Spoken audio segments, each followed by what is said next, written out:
La compagnie des familles, c'est un concept de garde d'enfants à domicile. À la différence des assistantes maternelles où elles vont garder les enfants directement chez elles, elles vont garder un, deux, voire trois enfants. Là, l'enfant est gardé chez lui, à son propre domicile, par une seule intervenante. On a un aspect, un positionnement plutôt de spécialiste, contrairement à d'autres enseignes qui vont faire du multiservice.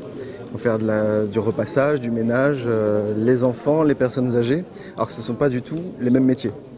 Là, l'enfant est gardé par une professionnelle de la petite enfance. Donc, encore une fois, l'aspect qualitatif est mis en avant.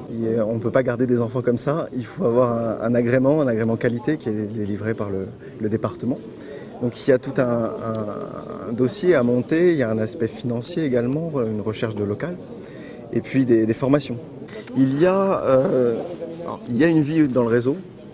On essaie de donner un aspect plutôt horizontal au réseau, où chaque membre se sent intégré, chaque membre peut apporter sa pierre à l'édifice.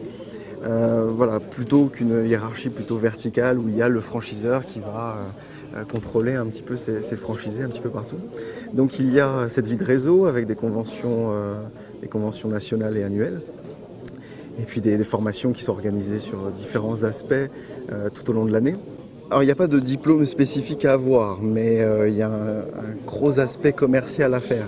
Il faut être capable d'aller vers les gens, de se présenter, de présenter les services, voilà. Et puis de la gestion d'entreprise. Encore une fois, il y a la formation donnée par la tête de réseau qui peut apprendre aux nouveaux gestionnaires, aux nouveaux franchisés à gérer une agence, à comprendre l'aspect chiffre, l'aspect administratif et création d'entreprise.